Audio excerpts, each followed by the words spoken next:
खुदाई खिदमत जिनका सपना, बनाया बस एक प्रभु को अपना।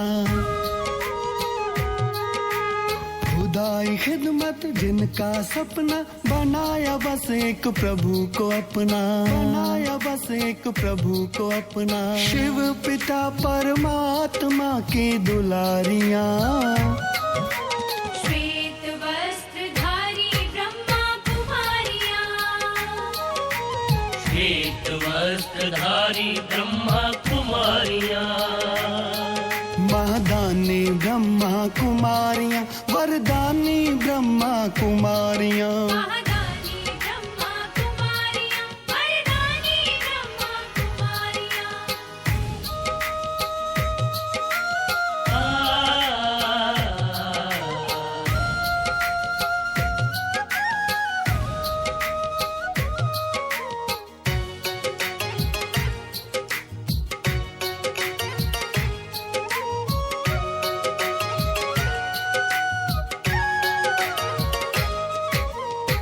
गंगा जैसा जिनका आंचल, त्याग तपस्या सेवा का बल। गंगा जैसा जिनका आंचल, त्याग तपस्या सेवा का बल। गंगा जैसा जिनका आंचल, त्याग तपस्या सेवा का बल। ज्ञान का देती अमर फल हो, ज्ञान का देती अमर फल। दूर करेंगी जग की सब दुश्वारियां।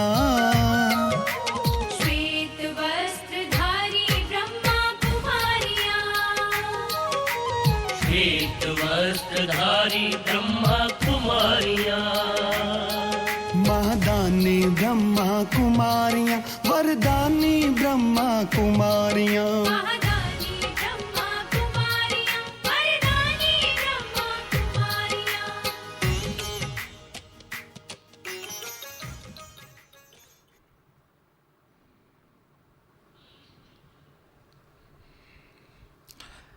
ओम शांति।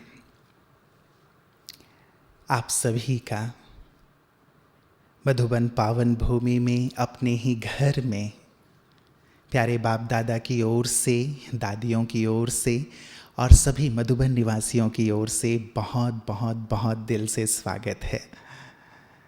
आज का ये सत्र आप अपने घर में बैठकर ना करें, आप सभी पहुंच जाएं डायमंड हॉल में, जहाँ प्यारे बाप दादा भी बैठे हुए हैं और हम सबको अपनी दृष्टि से निहाल कर रहे हैं। और उनकी उपस्थिति में हमारी आज की रूह रिहान हो।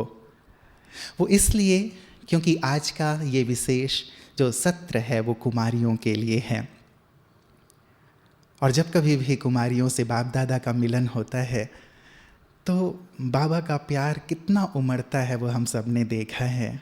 यूँ तो बाबा सबसे मिलते हैं ग्रुप में, लेकिन जब कुमारियों की बारी आती है तो बाबा का प्यार विशेष छलकता है।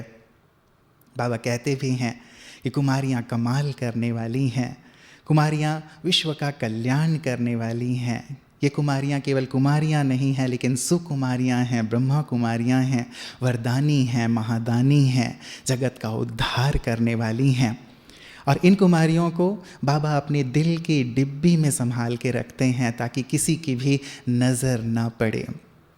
एक पिता जैसे अपनी बच्ची के लिए कितना प्यार से भरा हुआ होता है, बाबा भी जब कभी मिलते हैं कुमारियों से तो वही प्यार, वही दुलार, वही आश, उम्मीद दिखाई देती है। तो हमारी सभी बहनें प्यारे बाबा की इस उम्मीद को, इस आश को ज़रूर पूर्ण कर रही होंगी। और अपने पुरुषार्थ के मार्ग में जब कभी थोड़ा उतार चढ़ाव आता है तो वो सारे प्रश्न भी आपने हम तक प्रेषित किए हैं। 50 से भी अधिक प्रश्न आ गए हैं और भी प्रश्न लगातार आ ही रहे थे, लेकिन इन सभी प्रश्नों का यदि आज के सत्र में समावेश ना भी हो पाया तो भी अगले सत्रों में इन प्रश्नों के उत्तर आपको मिलते रहेंगे।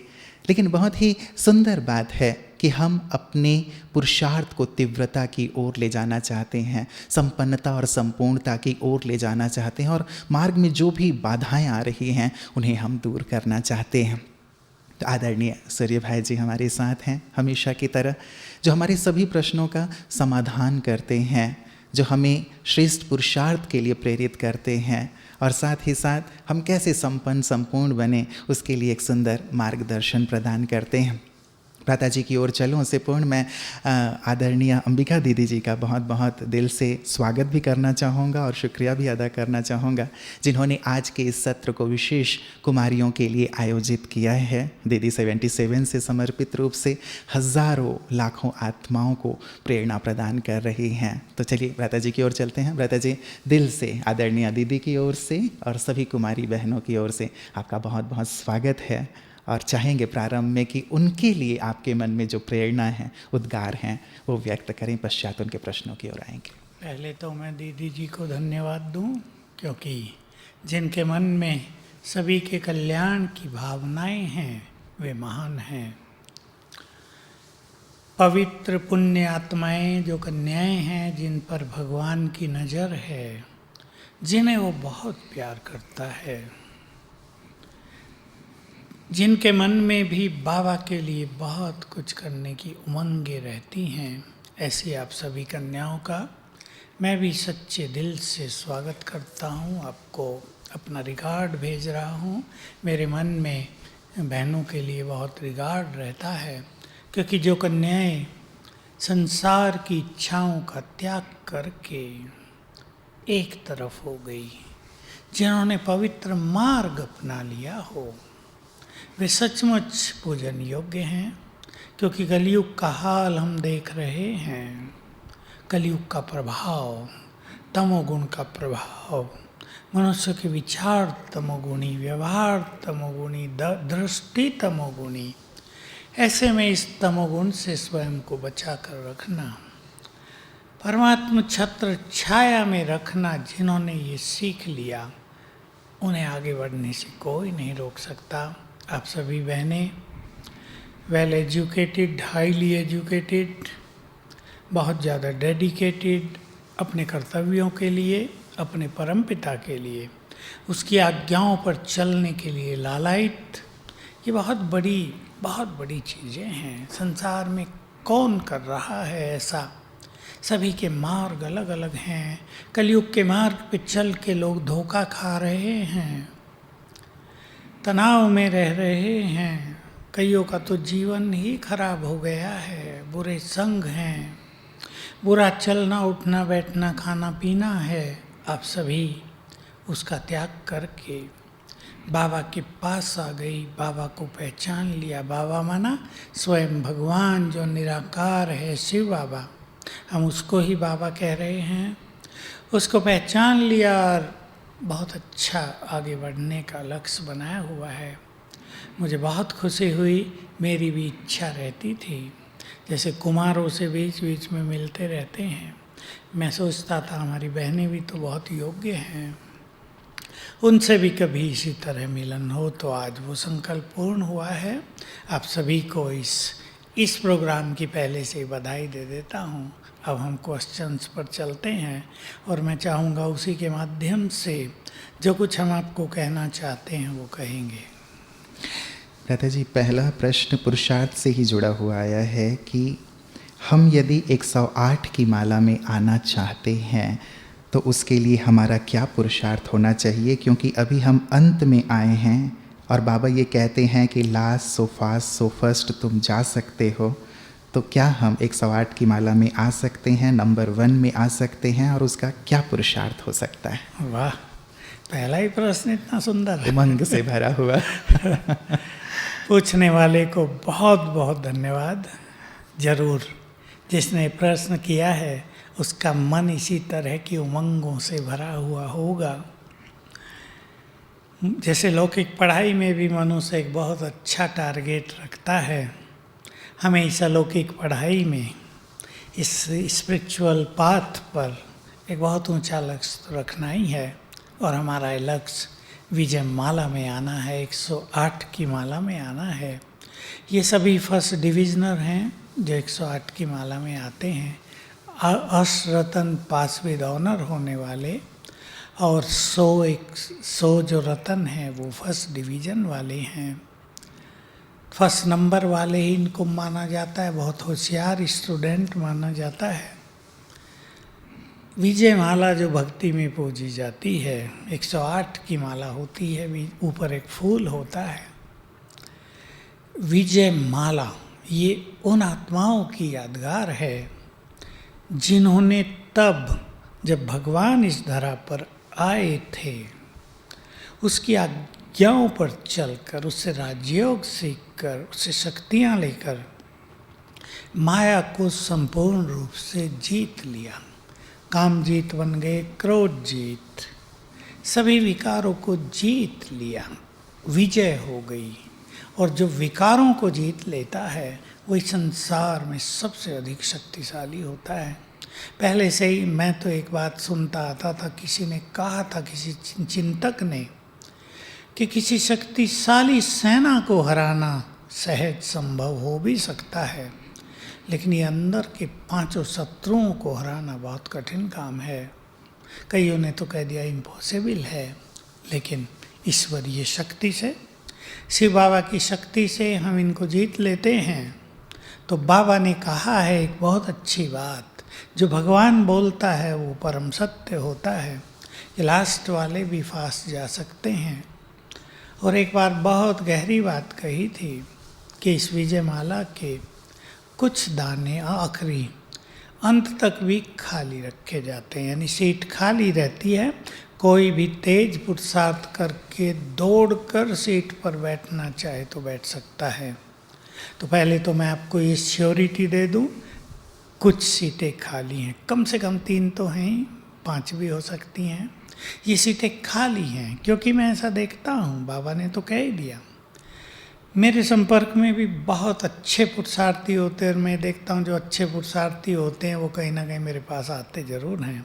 मैं देखता हूँ कई नयों में बहुत लगन ही नहीं, बहुत अच्छी प्योरिटी, बहुत अच्छी एकाग्रता, बहुत अच्छा योग अभ्यास, वो भी मेरे से यही प्रश्न पूछा करते हैं। तो निश्चित रूप से आप आ सकते हैं। 8 घंटे योग की ओर चलना, बैठकर नहीं, भले अधिक से अधिक 2 घंटे बैठना, बाकी कर्म योग करना सीख लेना, बिन बिन स्मृतियों में रहना योग है। 8 घंटे योग की ओर चलना, संपूर्ण निरहंकारी बनना, मैंपन, मेरापन, बिल्कुल अंदर जो एक कटुता है आत्मा में, जो मैल है, उसको पूरी तरह निर्मलता में बदल लेना है। और प्योरिटी बहुत सुंदर, बहुत डिवाइन, बहुत हम संतुष्ट आत्मा बन जाएं, बहुत अच्छे स्वमान में आप रहेंगे, सेवाओं में निष्काम भाव अपनाएंगे, चाहे जो भी कर्म आप करते हैं उसमें निष्काम भाव अपनाएंगे। और मैं एक बात और जोड़ दूं, भले ही आप अपनी लौकिक जॉब्स में हों, लेकिन एक संकल्प कर लेना, मेरा हर कर्म प्रभु प्रति है। कर्म करने के बाद उसको अर्पण भी, और मन में ये संकल्प भी, परमात्मा अर्थ हम जी रहे हैं, परमात्मा अर्थ हम कर्म कर रहे हैं, तो बस आपका नंबर फिक्स हो जाएगा। बहुत सुंदर भ्राता जी, उमंग उत्साह से भरा हुआ उनका जैसा प्रश्न था वैसे ही उत्तर, कि अब वो लगातार अपने पुरुषार्थ को उन्नति की ओर ले चलेंगे। और मुझे लगता है बाबा भी इसी शिखर पर हमारी कुमारी बहनों को देखना ले चाहते जाएगा। हैं। और कुमारियों में ये एफिशिएंसी है कि वो जल्दी जा सकती हैं। जी जी जी। भ्राता जी, अगला प्रश्न है, कहते हैं ये कि क्या वर्तमान समय अनुसार कुमारी जीवन में रहते हुए संपन्नता का पुरुषार्थ श्रेष्ठ है या समर्पित होने से वहाँ सहज होगा? यानी बाबा हमें लिफ्ट कहाँ ज़्यादा कराएंगे? बाबा का प्यार, बाबा के प्रति सच्चे दिल की समर्पणमयता, यही हमें आगे बढ़ाने वाली है। सेंटर पर रहकर भी ये हो सकता है, घर में रह के भी हो सकता है, सेंटर पर रह के नहीं भी हो सकता है, घर में रह के नहीं भी हो सकता है। करने वालों पर है, जिन्हें करना है उन्हें कोई नहीं रोक सकता। पर सेंटर के जीवन में कई बार बहुत व्यस्तता हो जाती है। कई जगह योग तपस्या का अच्छा माहौल होता है, वहाँ तो सहज होता है। कई जगह सेवा ज़्यादा होती है, वहाँ कठिन होता है। ये रास्ता आपको खुद चुनना है, लेकिन जो मैंने बातें बताई इनको आप अपने जीवन में लाओ, तो जहाँ भी आप होंगे वहीं तीव्र पुरुषार्थ चलेगा। सवेरे उठना, बहुत अच्छा योग करना, मुरली सुनना, टोटल अपने जीवन को बाबा की ओर ढाल दो। लौकिकता तो रहती है ना संसार में, कोई डबल रखते हैं लौकिक भी, वे दुनिया में क्या क्या हो रहा वो भी सुने, नेट देखें, ये करें वो करें, थोड़ा उधर भी रुचि रहती है, लेकिन कंप्लीट रुचि अध्यात्म की ओर, तो तीव्र पुरुषार्थी सहज बन जाएंगे। बहुत सुंदर। लता जी, जो जॉब करने वाली हमारी बहनें हैं, बहुत सारे लोगों का ये प्रश्न है, जिन्होंने भेजा है ये सीए हैं और ये कहती हैं कि अभी समय की मांग क्या है, क्या हम घर में रहकर कार्य करते हुए, जॉब करते हुए पुरुषार्थ करें या फिर सेवाओं में लग जाएं? ये कन्फ्यूज़न बना रहता है। सेवाएं तो अब से 100 गुनी होने वाली हैं।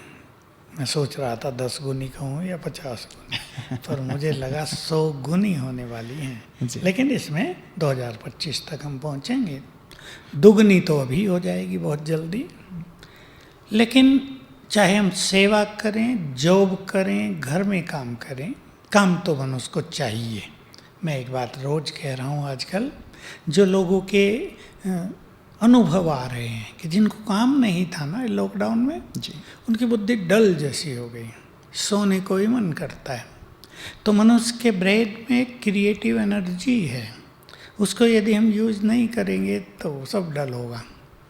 कोई कहे मैं तो सब काम धंधा छोड़ के पुरुषार्थ ही करूं, इम्पॉसिबल। सेवाएं भी खूब करो, देखो हम लोग भी कर रहे हैं, हम लोग तो लॉकडाउन में ज़्यादा बिजी हो गए। सेवाएं भी खूब करो, जॉब भी आप करो, लेकिन ऐसी जॉब नहीं। कई सीए बहनें मेरे पास आती हैं ना, भाई जी सवेरे 8 बजे जाते हैं, रात को 10 बजे आते हैं। मैंने कहा तो तुम्हारा कुंवारी जीवन का फ़ायदा क्या? फ़ायदा क्या हुआ? उठे, खा पी के तैयार हो के ऑफिस चले गए, आए, खा पी के सो गए। This is not life. तो आपकी जॉब के आवर्स भी ज़रा ठीक ठीक हो। अगर किसी को 6 घंटे की मिल जाए तो सो बेटर, भले ही थोड़ा कम मिले पैसा, लेकिन 8 घंटे से ज़्यादा तो बिल्कुल नहीं जी। मैं इसमें एक किसी का अनुभव सुना देना चाहता हूँ। किसी की मैरिज हुई थी, लेकिन वो ज्ञान में बहुत मजबूत थी। उसने कहा मुझे मैरिज लाइफ पसंद नहीं है, मुझे योगी लाइफ बनानी है। माँ बाप ने भी कहा जब हमारी बच्ची इसमें खुश है, अभी और कुछ नहीं हुआ था, केवल हुई थी मैरिज, उसको छुड़ा दिया, डिवोर्स करा दिया। अभी वो भी इसमें आईटी में, अभी कुछ दिन तो अच्छा चला, फिर यही हुआ, सवेरे उठते ही भागना, रात को आके खाना खा के सो जाना। मेरे से मिलती रहती थी, मैंने कहा तो फिर ये तो आपका त्याग भी निष्फल गया। केवल धन कमाना, चलो 1 लाख रुपए सैलरी है, धन क्या करोगी आप? कहा ठीक बात है। उसके माँ बाप भी अच्छे साहूकार, बड़े बिजनेसमैन थे, वो कहते तुम कुछ भी ना करो, पर क्योंकि जॉब सेटिस्फेक्शन तो चाहिए मनुष्य को, जब एक क्वालिफिकेशन ली है जी। तो सभी कन्याओं को मैं ये संकल्प दे रहा हूँ, अपने लाइफ को ईजी कर दो। भाग दौड़ की लाइफ ठीक नहीं। समय आप थोड़ा समय सेवाओं में भी दे सकें, आप अमृत वेले भी उठ सकें, मुरली भी सुन सकें और जॉब भी कर सकें। कई सोच रहे होंगे इतने काम। ये बैलेंस वाली बात कईयों ने की है प्रता जी कि बैलेंस कैसे रखा जाए, ये बैलेंस नहीं हो पाता है। इसलिए मैंने कहा जॉब को अगर कहीं हो सके, विदेशों में तो बहुत रहता है, 4 घंटे की चाहिए 4 घंटे कर लो, हफ्ते में 2 दिन चाहिए 2 दिन कर लो। पर अगर कहीं इंडिया में भी ऐसा हो जाए तो हमारे बहनों भाइयों को बहुत सुविधा हो जाए। तो ऐसा करके फिर आप तीव्र पुरुषार्थ करें, लेकिन ऐसा मैनेज अवश्य करें कि सवेरे उठ के अच्छा योग कर सके आप। मैं ये नहीं कहूँगा आप 2 बजे 3 बजे उठो, आप 4 बजे ही उठो। रेस्ट की आपको ज़रूरत है, 5 से 6 के बीच थोड़ा कर लो और बहुत फ्रेश होकर मुरली सुनो, ताकि सवेरे सवेरे आत्मा स्पिरिचुअली चार्ज हो जाए। फिर अपना जॉब भी करो, लेकिन सीखना ये होगा कि कार्य व्यवहार करते हुए कुछ ना कुछ अच्छे अभ्यास कैसे करें। ये अगर कोई सीख लेता है तो ही और सी कैन एन्जॉय वर्क। मान लो घर में भोजन बनाना है किसी को, जी।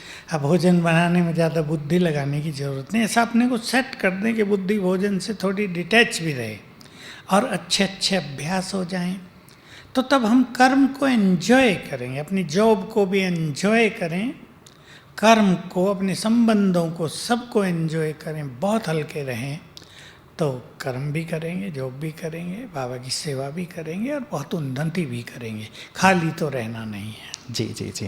लता जी, ऐसे ही एक हमारी और बहन है, इनका प्रश्न आया है कि मैंने ये डिसाइड किया है कि मैं IAS की तैयारी करूं, वो बन करके मैं बाबा की सेवा करूं, लेकिन मैं ज्ञान में भी लेट आई हूं, मुझे बहुत सारे पुरुषार्थ भी करना है और IAS की तैयारी के लिए स्टडीज़ भी मुझे बहुत ज़्यादा करनी होगी, तो क्या मैं अपना समय वेस्ट तो नहीं कर रही हूं? और यदि मैं ये करती हूँ तो डिस्ट्रक्शन अर्थात विनाश का समय तो नज़दीक है, तो सारे लड्डू हाथ में चाहती हैं बहन जी। एक कन्फ्यूज़न की स्थिति तो रहती है स्टूडेंट्स के मन में भी और जो जॉब कर रही हैं बहनें उनके मन में भी। इसमें ये है, देखिए IAS एक ऐसा एग्ज़ाम है, ऐसा कंपटीशन है कि लाखों बच्चे बैठते हैं, थोड़े से सेलेक्ट होते हैं। इसमें निराशा के दौर भी चल सकते हैं, कहीं आपको लगे कि 3 साल लग गए और फिर आपका सिलेक्शन न हो और आप बहुत निराश हों और पीछे सोचें इतना टाइम ज्ञान योग में लगाती तो कितना अच्छा होता। अगर आपको कोई अच्छी जॉब मिलती है वो आप ज्वाइन कर लें और देखें आपके अंदर पुरुषार्थ करने की क्षमता है। कई बार क्या हो रहा है कुछ लोगों के साथ कि मान लो वो जॉब छोड़ दें, मैं किसी को नहीं राय देता कि आप जॉब छोड़ दो, लेकिन कई लोग अति उमंग में जॉब छोड़ देते हैं कि पुरुषार्थ करना। अब जॉब भी छोड़ दी और पुरुषार्थ भी नहीं हो रहा है, फिर कई पुराने संस्कार इमर्ज होने लगे, किसी टकराव होने लगा, तो फिर जॉब छोड़ने पर पश्चाताप भी बहुत होता है। इसलिए ऐसी बहनों को मैं कहूँगा, IAS आप करना चाहती हैं, अगर आपको बिल्कुल कॉन्फिडेंस है कि आपको फर्स्ट अटैम्प्ट में ही सफलता मिल जाएगी और आपकी अच्छी तैयारी है, आप बुद्धिमान हैं, तो वो भी आप कर सकती हैं। उसके बाद आप सेवा भी कर सकते हैं। लेकिन वो जो एडमिनिस्ट्रेशन का फील्ड है, मैं साफ बता दूं, वो ऐसा तनाव भरा है कि फिर पुरुषार्थ और सेवा हो ये शायद पीछे ही छूट जाता है। जैसे अभी कोरोना का चल रहा है, SDM, BDO, इवन तहसीलदार, DM, ADM सब जितने बिजी रहते हैं और बेचारों को टेंशन भी रहती है कि लाशें पड़ी हैं, कोई उठाने वाला नहीं, अब कलेक्टर कोई आएगा, कोई नहीं उठा रहा, सर लाशें बहुत पड़ी हैं, पेशेंट बहुत हैं, तो एक टेंशन की जॉब तो और आगे चल के टेंशन बढ़ सकती है। इसलिए बहुत अच्छी तरह विचार कर लें। अगर आप वो नहीं करना चाह रहे हैं तो क्या आप श्रेष्ठ योगी बन पाएंगी? अगर आप श्रेष्ठ योगी भी न बन पाएं और वो भी न करें तो फिर मज़ा नहीं आएगा, ज़िंदगी में निराशा बढ़ेगी। इसलिए ये निर्णय आपको खुद लेना होगा। हाँ, अगर आप बहुत अच्छी योगी बनती हैं, आप कर्म योग करना सीख लेते हैं, तो शायद आपको IAS करना भी इजी हो और फिर आप उस जॉब को एंजॉय कर सकें, आपका जीवन बहुतों के लिए प्रेरणा बन सके, आप लोगों को ये भी दिखा सकें कि आप एक जिम्मेदार अधिकारी होते भी किस तरह आनंदित हैं। लक्ष्य तो यही होता है लता जी कि यहाँ तक पहुँच करके हम एक अच्छी सेवा भी कर सकें और एक एग्जाम्पल भी प्रस्तुत तो पहले योगी जीवन पे बहुत ध्यान दें, इन धारणाओं पे ध्यान दें कि हम स्ट्रेस फ्री रहना सीख लें। हम भिन्न भिन्न सिचुएशंस में जो चैलेंजेज आएंगे उस जॉब में उनको ठीक से हैंडल करना सीख लें, हम परेशान न हो जाएं। जैसे कनाडा के प्राइम मिनिस्टर ने कह दिया, मैं तो परेशान हो गया हूँ, क्या करूँ अब इस कोरोना का। हमारे प्राइम मिनिस्टर परेशान नहीं होते, राह ढूंढते हैं जी। तो जितना बड़ा अधिकारी है, अगर वो स्ट्रेस फ्री रह के राह निकालने लगता है तो लोगों के लिए प्रेरणा बन जाता है जी, जी। और उसका अपना जीवन भी बहुत सुंदर है। लेकिन बेटा जी, यहाँ एक जो ज्ञान में आ चुके हैं, जैसे बहन का प्रश्न था, तो कहीं ना कहीं मन के अंदर एक बात रहती है कि इतना वक्त यदि मैं अच्छे पुरुषार्थ में लगाऊं, बाबा कहते हैं 1 सेकेंड में भी तुम कई जन्मों की कमाई कर सकते हो, और यहाँ तो मेरे घंटे घंटे इस स्टडी में जा रहे हैं और केवल इस एक जन्म की प्राप्ति है, और यहाँ यदि इसी को मैं अपनी सेवा और पुरुषार्थ में लगाऊं तो मुझे कितनी प्राप्ति होगी। तो ये दोनों कॉन्फ्लिक्ट मन के अंदर कहीं ना कहीं बने ही रहते हैं। नहीं, उसी का उत्तर मैंने दिया। अगर आप में श्रेष्ठ पुरुषार्थी बनने की क्षमता है, मैंने बिल्कुल स्पष्ट कहा कि बहुत लोग योगी नहीं बन पाते, फिर बोर होने लगते हैं। फिर क्या होता है, अपनी सखियों को देखने लगेंगी, वो आगे निकल गई, मैं पीछे रह गई, अच्छा ज्ञान योग, अच्छा भगवान मिला, हम तो पीछे रह गए। कोई और भी कहने लगेगा, क्या तुम इतनी योग्य होते हुए, देखो वो तुम्हारी साथी कितनी आगे निकल गई। अगर इस चीज़ को मैनेज करना आपको आता है तो आप उसे छोड़कर पुरुषार्थ में लगो।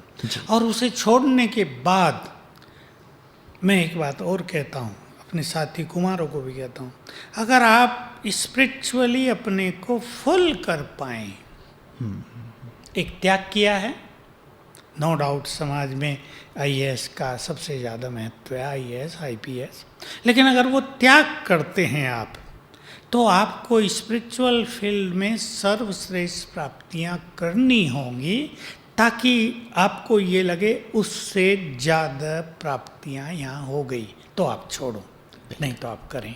जी जी जी, निर्णय मनुष्य को डिसीजन खुद ही लेना होगा। चाहिए। जी जी, तभी जा कर के वो इस मार्ग पर अच्छे से आगे बढ़ पाएंगे।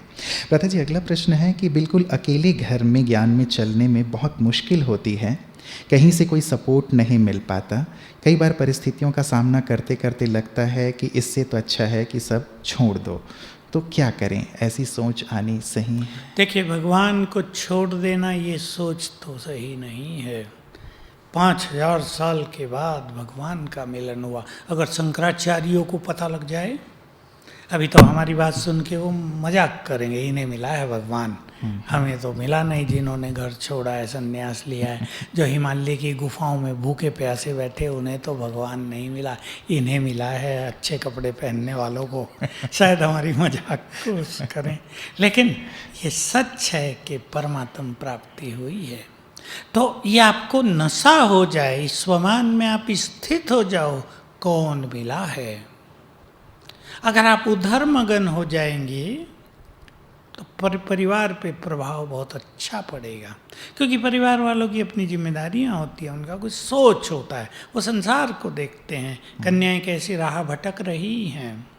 मैं यही बात कह रहा हूँ, मैं बहुत कन्याओं को ये कहता हूँ, अगर बहुत सारी कन्याएं इस संसार में बुरा काम करने में माँ बाप की सुनती नहीं, करती है ना, किसी की नहीं सुनती, तो आप भगवान के मार्ग पे चलने में इतना डर क्यों रखते हो? आपको भी शेर नहीं बन जाना चाहिए। मैं सॉल्यूशन दे रहा हूँ, आप बहुत अच्छा अपने घर में अभ्यास करें। मैं एक महान आत्मा हूँ, मैं इस घर की इष्ट देवी हूँ, इस घर में मैं महान कर्तव्यों के लिए जन्मी हूँ। इस स्वमान में स्थित हो जाओ, देखो आपका परिवार आपको कितना सम्मान देगा, कितना सहयोग देगा। आपको अपना स्वरूप श्रेष्ठ बनाना है, ताकि वो देखें कि इसने जो मार्ग एडॉप्ट किया है वो बहुत श्रेष्ठ है, वो कल्याणकारी है। होता क्या है कि परिवारों में हम ज्ञान ज़्यादा सुनाते हैं, साथ में कभी गुस्सा भी कर लेते हैं, तो वो कहेंगे, या हमें भी सांसारिक इच्छाएं ज़्यादा रहती हैं औरों की तरह, वो कहेंगे इन्होंने क्या मार्ग चुना है, तो वैसे ही जैसे और लड़कियां हैं। तो अपने स्वमान को आगे बढ़ाओ, योग अभ्यास को बढ़ाओ, प्रभु प्रेम में मगन होने का प्रूफ उन्हें दिखाई दे, और सवेरे उठकर जो मैं आप बताने जा रहा हूँ, इससे बहुतों को फ़ायदा हो गया है। आप संकल्प करना, मैं मास्टर सर्वशक्तिवान हूँ, बंधन मुक्त हूँ, मेरे परिवार की ये सभी आत्माएं मेरी गुड फ्रेंड हैं, मेरी सहयोगी हैं। 3 बार करना, बस वो सब सहयोगी बन जाएंगे। बाकी थोड़ा बहुत कन्याओं को संघर्ष करना पड़ता है, क्योंकि ईश्वरीय मार्ग है। भक्ति में भी जो कन्याएं भगवान की ओर चली, लोगों ने उनका बहुत विरोध किया, लेकिन इस विरोध को अगर हम सह लेते हैं तो हम बहुत शक्तिशाली बन जाते हैं और मार्ग क्लियर हो ही जाएगा। जी, उन्हीं की तरफ से एक बात और आती है व्रता जी कि घर वाले शादी करना चाहते हैं और शादी के बाद मुझे पता है कि मैं पुरुषार्थ नहीं कर पाऊंगी, तो मैं ऐसा क्या पुरुषार्थ करूं कि घर वाले भी खुश रहें और बाबा की श्रीमत का भी उल्लंघन ना हो? मैंने ये विधि इनको बता दी। मैं इस घर में इष्ट देवी हूँ, फिर इष्ट देवी को कोई शादी करने को नहीं कहेगा। इस स्वरूप में स्थित हो जाओ, क्योंकि मेरे पास ऐसे कम से कम 1000 कन्याओं के कांटेक्ट हो चुके हैं 2-3 साल में, जो ज्ञान में चलती थी, फिर शादियां हुई, किसी की सास से नहीं बन रही है, किसी का पति दूसरी जगह लगा हुआ है, समझ गई मेरी ये बात सभी। किसी के पति का व्यवहार बड़ा क्रोध भरा है, तो किसी का पति शराबी मिल गया है, टकराव रहता है, अब ये पश्चाताप में रहती हैं, एक बच्चा हो गया, अब परेशान दुखी, तो कहती हैं ये क्या हो गया, हमने तो कुछ और सोचा था, हो क्या गया। तो इस कार्य में कोशिश आप करें, जो स्पिरिचुअल प्रैक्टिसेस हैं, कि आप अपनी प्योरिटी की रक्षा कर सकें। मन से बाबा को अपने को समर्पित कर दो और सवेरे उठकर ये अभ्यास करना जो मैंने बताए।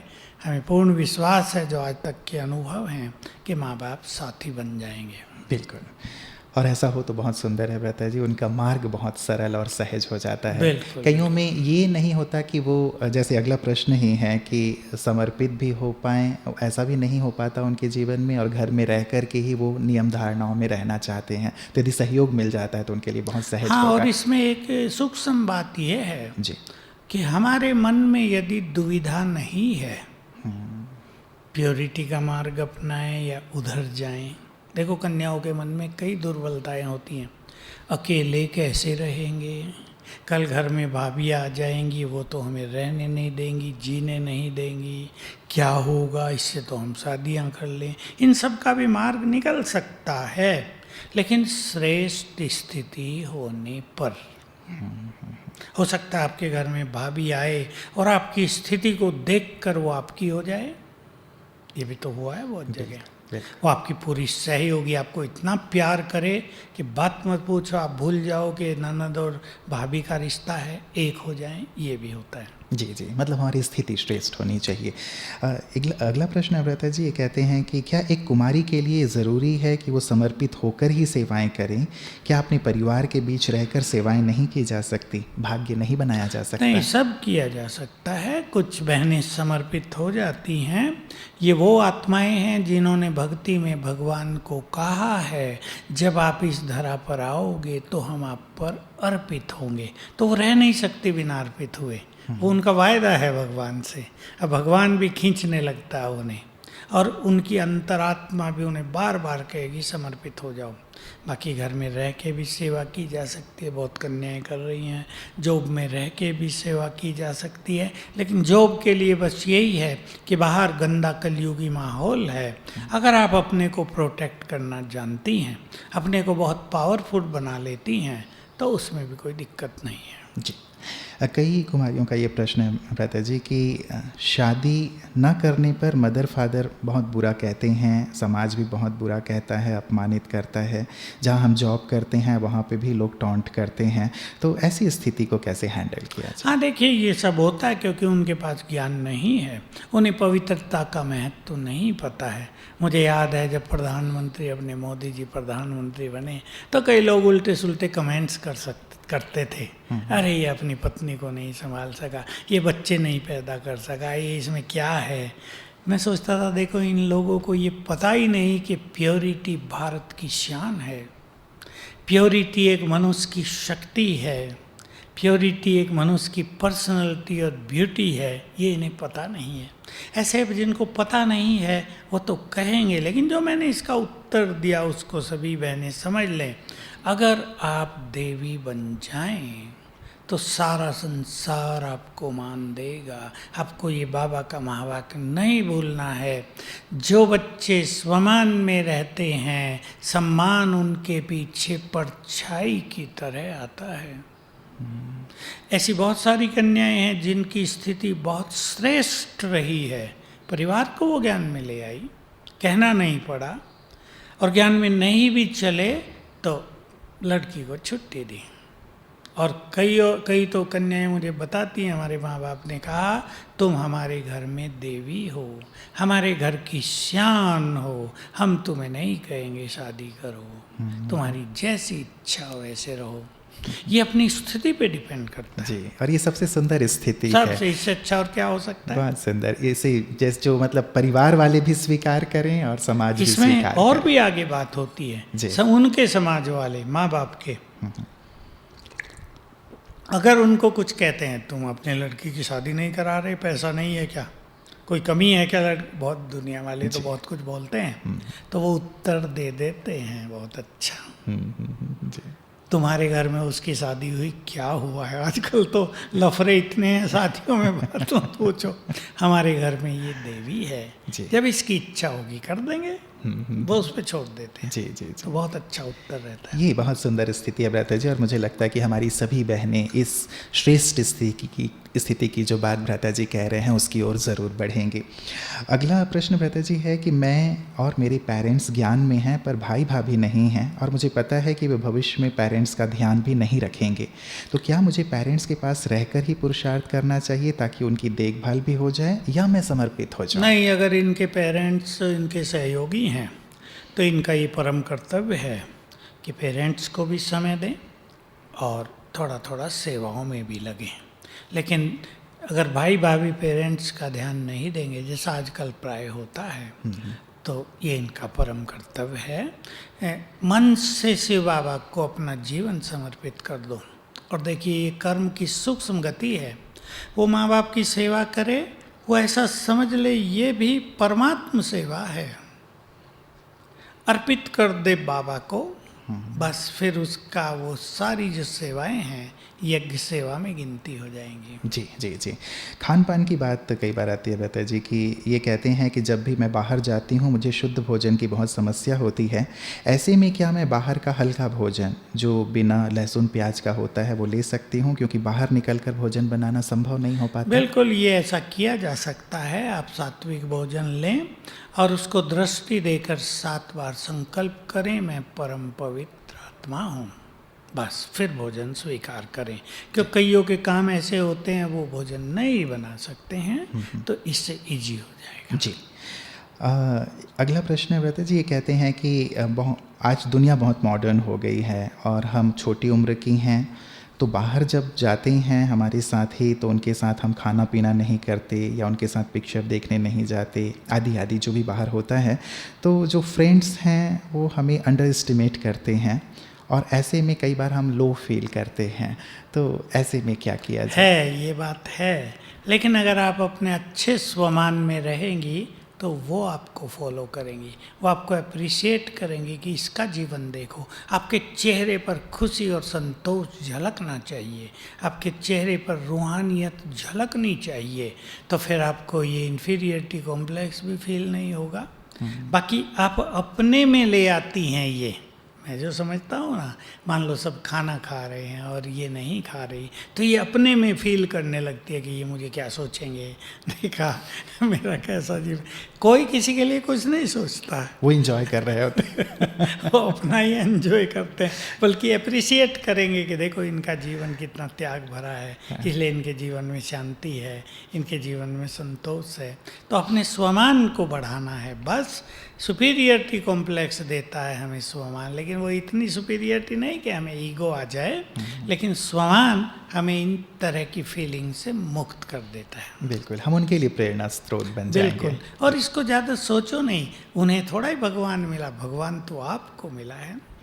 त्याग भरा जीवन तो आपका है, आपको उनकी तरफ जाने की ज़रूरत नहीं, उनको आपके पीछे आने दो। कई बार ऐसी एक समस्या यहाँ तो नहीं है भ्राता जी, लेकिन कई बार ये देखा गया है कि जब वो उनके साथ इन्वॉल्व नहीं हो पाते हैं या होते हैं, तो वो फिर बिल्कुल कट ऑफ हो जाते हैं, वो हमसे दूर भी रहने लगते हैं और हमारे लिए कुछ और भी गलत सलत बोलने लगते हैं। जॉब में भी कई बार हमें दिक्कत होने लगती है, तो ये एक प्रॉब्लम देखने में होती है, ये भी होती है, प्रैक्टिकल बात है, लेकिन आपको थोड़ा सा इस त्याग के साथ व्यवहारिक हो जाना चाहिए, मिलना जुलना, उनसे अच्छी तरह बातें करना, उनको अप्रिशिएट करना। कभी कभी इसमें क्या होता है कि जो ज्ञान वाले हैं उनको जब लगता है हम तो अलग अलग से हैं तो फिर पूरे ही अलग हो जाते हैं, व्यवहारिक भी नहीं रहते। लेकिन सोशलाइजेशन जिसको कहते हैं ना, जी। उसमें थोड़ा एक्सपर्ट हो जाना चाहिए। तो भले ही आप नहीं खा रहे उनकी चीज़ें, लेकिन उसमें से कुछ चीज़ें आपको खा लेनी चाहिए। मैं ये राय दूंगा, सबके साथ आप बैठो, कुछ ऐसी भी चीज़ें होती हैं जो आप खा सकती हैं और बातचीत करते रहो, हंसते बहलते रहो, तो न उनको लगेगा ये हमसे अलग हैं और न आपको लगेगा कि वो इनके बारे में कुछ सोच रहे हैं। जी जी। जब हमारे अंदर हार्मोनल चेंजेस होते हैं तो हमारे मन के विचार ऑटोमेटिकली ही चेंज होने लगते हैं, भले वो कभी विकार के प्रति हों या फिर कभी क्रोध या इरिटेशन के रूप में हो। तो हम ऐसा क्या करें कि शारीरिक बदलावों का हमारी मन बुद्धि पर असर ना बिल्कुल, जब हार्मोनियल चेंजेज होती हैं मनुष्य के शरीर में, बड़ों के में भी हो जाते हैं, तो उसके अंदर कोई इम्प्योरिटी जागृत होती है, किसी में देह के आकर्षण होते हैं, किसी का झुकाव संसार की ओर बढ़ता है और कई चीज़ें, कोई इरिटेट रहने लगते हैं, किसी खुशी चली जाती है। बहुत अच्छी 2 चीज़ें इसके लिए करेंगे। पानी चार्ज करके पीना, क्योंकि बहनों को मैंने कराया है, कई बहनें फ्रीली बेचारी पूछती हैं कि भाई ऐसा होता है। मैंने कहा मुझे पता है, आप निश्चिंत रहो, लज्जा की बात नहीं है, आप पानी चार्ज करके पियो। 2 स्वमान हैं, मैं परम पवित्र आत्मा हूँ या मैं मास्टर सर्वशक्तिमान हूँ। 7 बार संकल्प करेंगे दृष्टि देकर, पानी चार्ज हो जाएगा, वो पीते रहेंगे। और अपने को चार्ज रखने के लिए मैं हमेशा एक चीज़ कहता हूँ सबको कि सवेरे उठकर कुछ सुंदर संकल्प आपको करने चाहिए। लेकिन जब मनुष्य सवेरे उठता है तो उसका मन, उसका ब्रेन कभी कभी बहुत ही शांत या किसी का डल रहता है, विचार उठते नहीं हैं। तो ऐसे 10 सुंदर विचार अपने पास रख लेने चाहिए, जिसे सवेरे उठ के पढ़ लो, फिर रिपीट करो, तो मन एक चार्जिंग स्थिति में आ जाएगा। और फिर इस सब के कारण जो इफ़ेक्ट होता है ब्रेन पर, माइंड पर, व्यवहार बदलता है, इरिटेट होता है मनुष्य, उससे थोड़ा बच जाएंगे। अपनी बात किसी सखी को शेयर अवश्य करते रहना चाहिए। जी।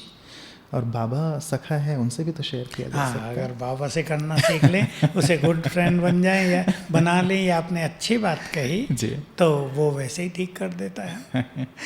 बाबा कहते हैं कि यदि कोई तुम्हें देह की दृष्टि से देखता है तो इसका मतलब है कि तुम्हारे ही पुरुषार्थ में कहीं कोई कमी है। तो हम ऐसा क्या अभ्यास या पुरुषार्थ करें कि लोगों की हम पर बुरी दृष्टि ना जाए? ये मैंने देखा प्रैक्टिकल में, बहुत सारी बहनें बहुत अच्छी पर्सनैलिटी वाली होती हैं, लेकिन उनके चेहरे पर डिविनिटी होती है, कोई उन्हें बुरी दृष्टि से नहीं देखता। और बहुत बहनें ऐसी होती हैं जो बहुत सुंदर नहीं होंगी, ऐसी वैसी, लेकिन उनके प्रति लोगों की दृष्टि जाती है। ये हमारे अंदर क्या है वो रिफ्लेक्ट होता रहता है ना बाहर। जी। इसलिए कुछ अच्छे अभ्यास करते रहने चाहिए। जैसे मैं पवित्रता की देवी हूँ, मैं एक महान आत्मा हूँ, मैं मास्टर सर्वशक्तिवान हूँ। और आजकल जो मैं सिखा रहा हूँ, अपने चारों ओर शक्तियों का ऑरा क्रिएट करें, आभा मंडल। 7 बार संकल्प करें मैं मास्टर सर्वशक्तिवान हूँ, फिर देखें, विजुअलाइज करें, चारों ओर शक्तियों का घेरा बन गया है, उसके बीच में मैं हूँ। और दूसरों को आत्मिक दृष्टि से देखें तो दूसरों की दृष्टि बुरी नहीं जाएगी। बिल्कुल। क्योंकि बहनों को इस चीज़ को फेस करना पड़ता है। तो जितना अच्छा स्वमान होगा, पावरफुल बन के भी रहना है, कमजोरी भी न दिखाई दे। कई पवित्र आत्माएं ऐसी हो जाती हैं, थोड़ी डरने लगती हैं, थोड़ी कमज़ोर हो जाती हैं। तो मैं मास्टर सर्वशक्तिमान हूँ, मेरे साथ स्वयं भगवान है, ये स्मृति भी रखेंगे तो जो सूक्ष्म डर होता है वो भी निकल जाएगा। बिल्कुल। और जो शक्ति स्वरूप का साक्षात्कार बाबा कहते हैं, शायद इसी स्थिति से उनसे साक्षात्कार होने भी शुरू हो जाएंगे। बेटा जी, अगला प्रश्न इसी से जुड़ा हुआ है। ये कहते हैं कि हमारी उम्र के अनुसार यदि हमें किसी भी मेल की तरफ अट्रैक्शन होता है तो उस पर कैसे काबू पाया जाए? शायद आपने उत्तर दे दिया है। आत्मिक दृष्टि रखनी है जी। और अपनी प्योरिटी के बारे में स्वयं से चिंतन अवश्य करते रहना है। देखिए, चिंतन का बड़ा महत्व है। सवेरे कर लो, कभी भी जब आप अकेले हों अपने से चिंतन करें, अब मेरा वो मार्ग नहीं है, अब मेरा मार्ग प्योरिटी का है। अब मैंने भगवान को अपना लिया है। मुझे कलयुग की राहों पर नहीं चलना है, मुझे तो संगम युग की पवित्रता की राह पर चलना है। अब भगवान को मैंने अपना साथी बना लिया है। इस तरह के जो सुंदर विचार होंगे, मैंने भगवान को वचन दे दिया है पवित्रता का। मेरी दृष्टि अब भगवान पर है, मनुष्यों की ओर जा ही नहीं सकती। तो बार बार अपने को स्ट्रॉन्ग करेंगे जी, तो दृष्टि हटती रहेगी और धीरे धीरे खत्म हो जाएगी। बिल्कुल। ब्रता जी, कई बार जो चीज़ें हम देखते हैं या सुनते हैं या पढ़ते हैं, आजकल मोबाइल सभी के पास है, तो क्या वहाँ पे भी हमें संयम की ज़रूरत है, क्योंकि वहाँ से भी कुछ गंदगी हमारे अंदर जा रही? बहुत गंदगी होती है इन चीज़ों में। हालांकि मैं देखता नहीं, पर मुझे कई कुमार आके बताते हैं कि हमारा जीवन तो बिल्कुल खराब हो गया। हम 6 मास ये गंदगी देख ली है, अब वही स्वप्न आते हैं, वही विचार रहते हैं, सारा खेल बिगड़ गया है ज़िंदगी का। अब उसको हम कैसे भूलें, बहुत बड़ी कठिनाई हो जाती। वही सीन उनके सामने आते हैं। तो इस पे भी तो बहुत गूगल आदि पे गंदगी डाल रखी है ना लोगों ने। इससे बचेंगे। जो हमारा मार्ग ही नहीं है वो हम क्यों देखें? भाई आप फिजिक्स के केमिस्ट्री के स्टूडेंट हैं, आप कॉमर्स की किताबें थोड़ा ही पढ़ेंगे, तो वो हमारा सब्जेक्ट ही नहीं है। ये संकल्प अपने मन में दृढ़ कर दें तो फिर उन चीज़ों की ओर हमारा ध्यान नहीं जाएगा। कई लोग सोचते हैं नॉलेज बढ़ जाए, नॉलेज नहीं, गंदगी बढ़ेगी। जी जी जी जी। कई बार अंदर का एक आकर्षण होता है, या कई बार होता है कि थोड़ा सा देखें कि वो चीज़ क्या है। कभी अंदर का आकर्षण, कभी एक थोड़ा सा टेस्ट करने की। तो यहाँ एक कंट्रोल करना, और कई बार कंट्रोल व्यक्ति नहीं कर पाता है तो उस ओर चल पड़ता है। ये भी होता है बहुतों के अंदर कि उनके पूर्व जन्मों के संस्कार कैसे हैं, उस तरह की एनर्जी को वो अट्रैक्ट करते हैं। उनकी हॉबीज क्या हैं, या ज्ञान में आने से पहले उन्होंने क्या क्या किया है। तो इन सब चीज़ों को अगर अब समाप्त करना है तो बाबा ने अपनी साधनाओं में 5 स्वरूपों का अभ्यास सिखाया है। कुछ दिन पहले 21 दिन करके देखें, 8 बार रोज, बहुत सुख मिलेगा। प्योर संस्कार जागृत होंगे, सारी इम्प्योरिटी डाउन हो जाएगी। जी जी जी। ब्रता जी, यदि कुमारी जीवन में भी जाने अनजाने में हमसे कोई बड़ी व छोटी गलती हो जाती है तो उसका प्रायश्चित क्या है? क्या प्रायश्चित करने के बाद भी उसकी सज़ा मिलेगी? बहुतों का ऐसा भी आता है ब्रता जी कि मान लीजिए ज्ञान से पहले का जीवन कुछ ऐसा था कि कुछ ऊपर नीचे हो गया धारणाओं को लेकर के, और कई बार ज्ञान में आने के बाद भी हो गया, तो ये मन को बहुत ज़्यादा खाता है। देखिए, बिल्कुल क्लियर नॉलेज बाबा की है। ज्ञान में आने से पहले कुछ हो गया है, वो बाबा को सुना दो ऊपर, अपने सुप्रीम फ्रेंड को, हल्का हो जाएगा मन। क्योंकि सजाएं मिलना और न मिलना मुरलियों में आजकल क्योंकि बहुत आ रहा है कि सजाएं माफ़ नहीं होती। मन हल्का अवश्य हो जाएगा, और मन हल्का हो जाएगा तो हम अच्छा अभ्यास, अच्छी साधनाएं फिर कर सकेंगे। और अगर ज्ञान में आने के बाद कोई गलती कर ली है तो वो निश्चित रूप से मन को बार बार कचोटती रहेगी। अभी वो भी, अब और तो कोई तरीका नहीं है। बाबा को सुनाएं, क्षमा याचना लें, और 108 बार रोज़ सवेरे उठकर लिखें, मैं मास्टर सर्वशक्तिवान हूँ। ये प्रिंट होगा, वो डिलीट होगा, और एक दृढ़ता ले आएँ कि बस गलती हुई, फॉर एवर हम इनसे मुक्त हुए, तो फिर बाबा की बहुत मदद मिलेगी। माफ़ नहीं होती, बाबा की मदद मिलती है। बिल्कुल, मतलब अपने आप को हिम्मतहीन ना करें, लेकिन अच्छा पुरुषार्थ करते रहें जो बेस्ट से बेस्ट हो बाबा सकता को सुना भी दें ताकि मन हल्का हो जाए।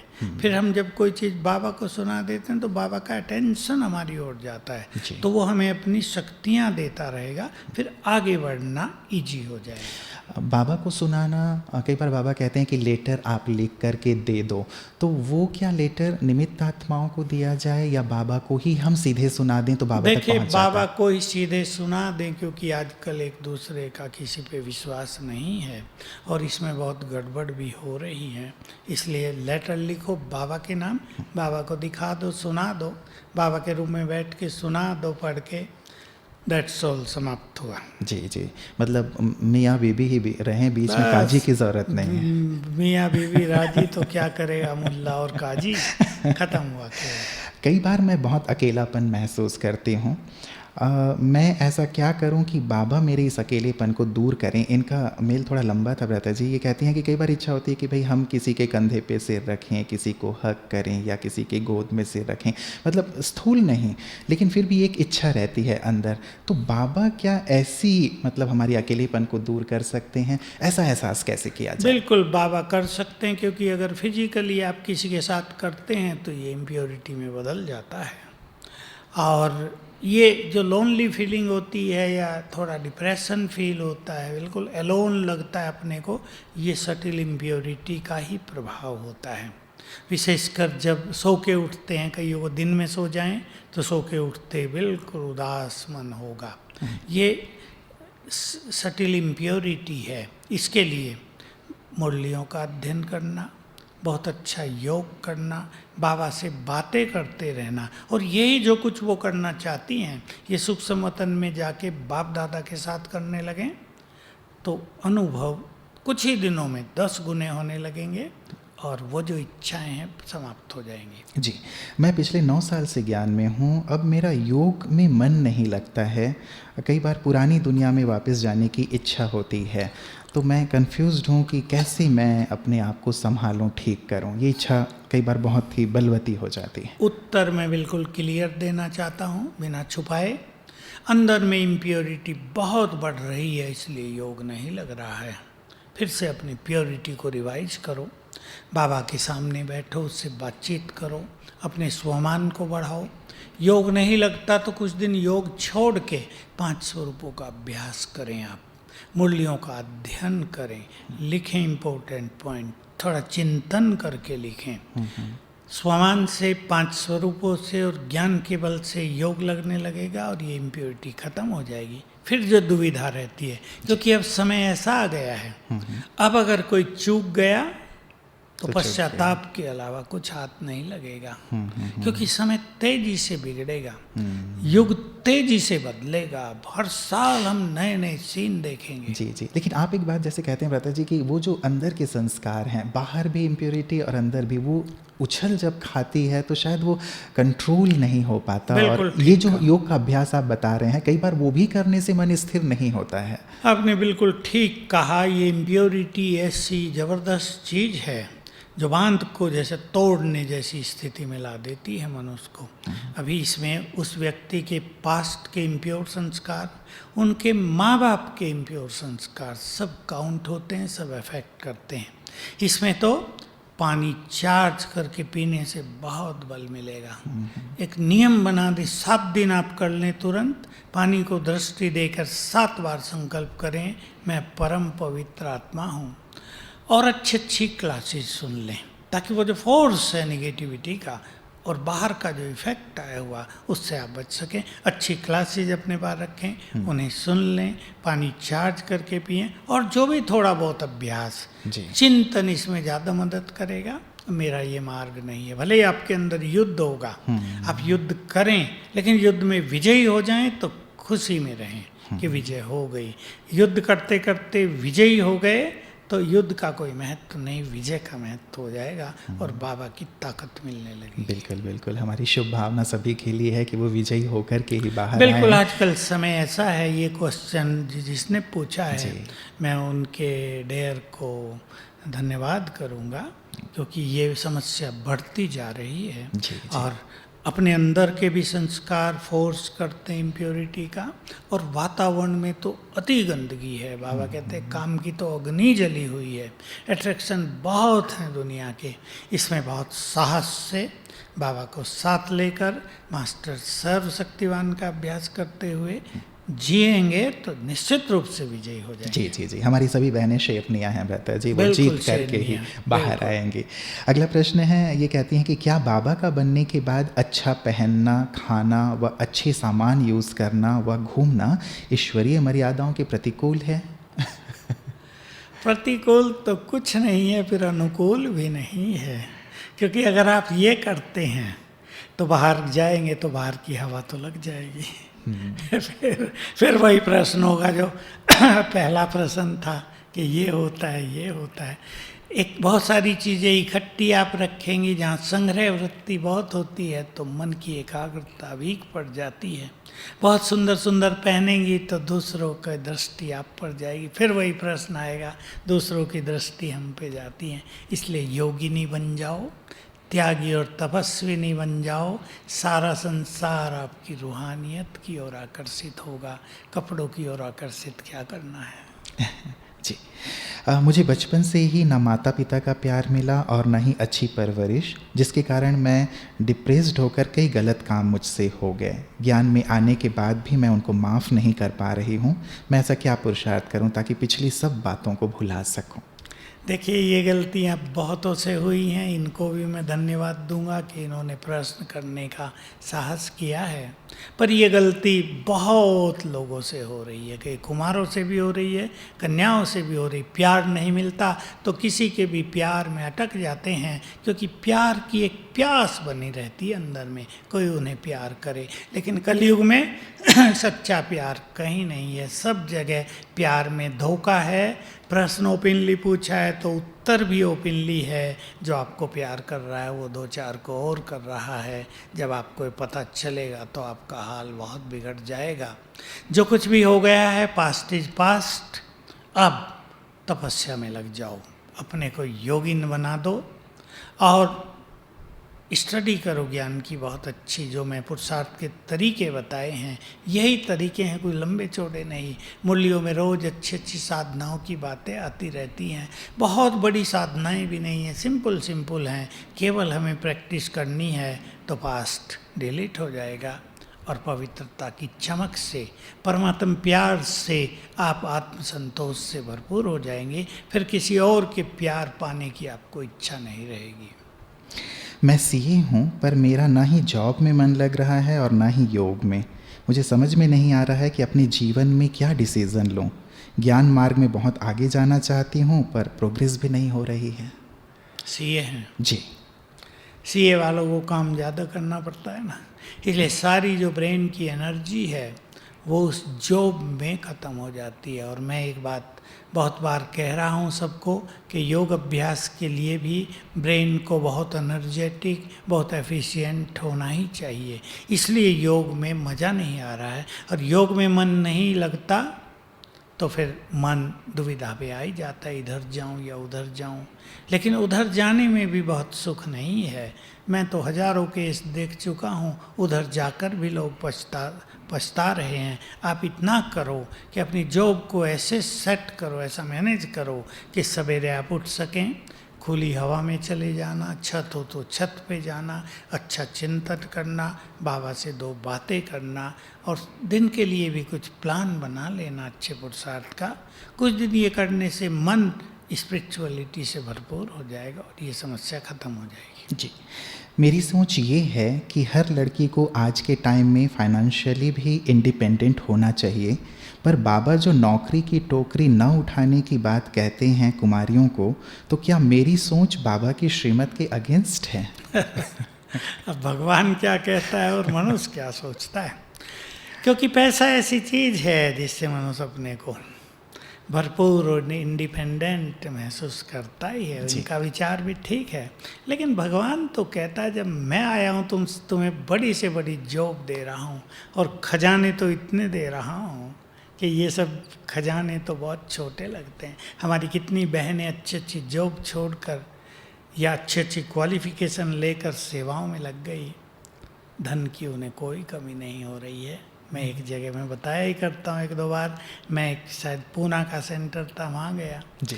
बहनों ने कहा दादी आ नहीं रही, आप ही ओपनिंग कर दो। 4 बहनें थी, सब छोटी दिख रही थी। मैंने कहा अरे बहनों का परिचय तो करा दो जो इंचार्ज थी।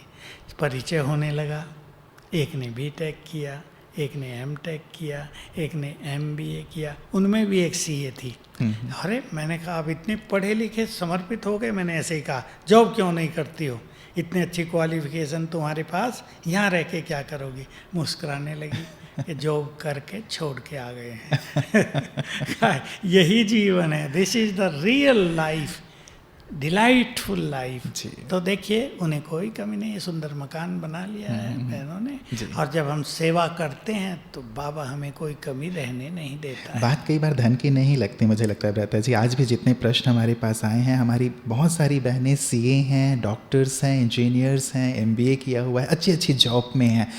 एक जो प्रश्न है शायद अभी तक आया नहीं है क्योंकि बहुत सारे प्रश्न हैं, तो इनके मन में ये रहता है कि हमने जो एजुकेशन लिया है, सेंटर पे हम जाते हैं तो वहाँ छोटी छोटी जो सेवाएं हैं वो हमें करनी पड़ती, तो हमारी जो क्वालिटीज़ हैं, योग्यताएं हैं, या जो हम करना चाहती हैं वो नहीं कर पाती। तो ये एक द्वंद्व कहीं ना कहीं प्रश्न में था। नहीं, बिल्कुल ठीक बात है उनकी भी, और हम इसी के साथ समाप्त भी करेंगे, फिर आगे लेंगे जी।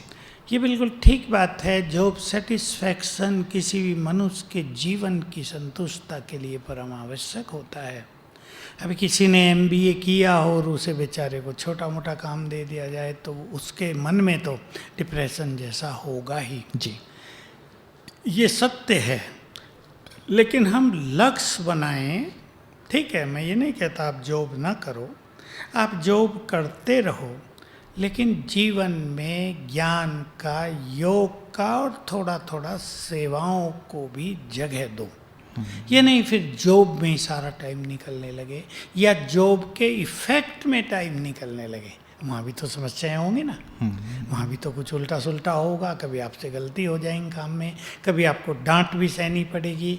आप बड़े ऑफिसर बन गए तो नीचे वालों को हैंडल करना, काम कराना, तो वो भी तो एक दूसरे तरह की लाइफ है ना। लेकिन उसमें सवेरे उठना, मुरली सुनना और 2 घंटे रोज सेवा में जरूर जाए। ऐसा यदि आप कर पाते हैं तो आपका अपना जॉब सेटिस्फेक्शन भी आप करो। आपको जो जॉब है अच्छी क्वालिफिकेशन के अनुसार जरूर करो, मैं उसके लिए ना नहीं कहता, बाबा भी ना नहीं कहता आजकल। लेकिन स्पिरिचुअली आप खाली न रह जाएं। जब भगवान सब कुछ देने आया है, ये चीज़ें तो पहले भी थी ना, अब भगवान से भी सब कुछ मिल रहा है, तो वो भी ले लेना, प्लस कर लो अपने जीवन में। क्योंकि जीवन केवल धन से नहीं चलता, जीवन केवल पद पोजीशन से नहीं चलता। जीवन में सुख, शांति, प्रेम, शक्तियाँ, संतुष्टता, ये सब भी चाहिए। ये सब स्पिरिचुअलिटी से मिलेगा। जी जी, बहुत बहुत शुक्रिया भ्राता जी। प्रश्न बहुत सारे और भी हैं। मैं आपसे अनुरोध करूंगा कि हमारी जिन बहनों के प्रश्न रह गए हैं, एक और सत्र आप ज़रूर उनके लिए बिल्कुल, लें। जिनके रह गए वो सोचे नहीं कुछ भी कि हमें याद ही नहीं किया, हम आप सबको याद कर रहे हैं। क्योंकि अभी नीचे की ओर जा ही रहे थे, लेकिन बहुत सारे प्रश्न रह ही गए हैं। तो अगली बार पुनः अभी से आपको निमंत्रण है सभी हमारी बहनों की ओर से, ताकि सभी का जो पुरुषार्थ है ऊंचाइयों की ओर बढ़े। और आज जो आपने प्रकाश दिया है, निश्चित रूप से वो बहुत सारे जो बंद द्वार थे उन्हें खोलने वाला था और मन को शांति, सुकून देने वाला, शक्ति देने वाला था। इसके लिए सभी बहनों की तरफ से, अंबिका दीदी जी की ओर से भी आपका दिल से बहुत बहुत शुक्रिया। ओके। और मैं खास यही कहना चाहूँगा अंत में हमारी सभी बहनों को, अब ड्रामानुसार मैं कहूँगा कि आज 31 है और कल से 1 जून अर्थात जून मास, मम्मा का मास शुरू हो रहा है। जैसे हम जनवरी में प्यारे बाबा को, ब्रह्मा बाबा को याद करते हैं, पूरे ही जून मास मम्मा का मास है। एक कुमारी, साधारण सी कुमारी, ज्ञान ज्ञानेश्वरी सरस्वती बन गई। एक कुमारी राजराजेश्वरी श्री लक्ष्मी बन गई। एक कुमारी जगत की माँ बन गई। एक साधारण सी कुमारी देखते ही देखते कितनी असाधारण और सबके लिए प्रेरणा की स्रोत बन गई।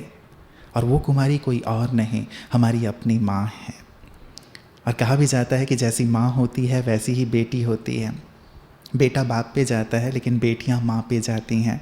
तो अगला जो पूरा मास है मातेश्वरी का, हम सबको प्रेरित करने वाला है बहनों, कि हम भी मास्टर मम्मा बन जाएं।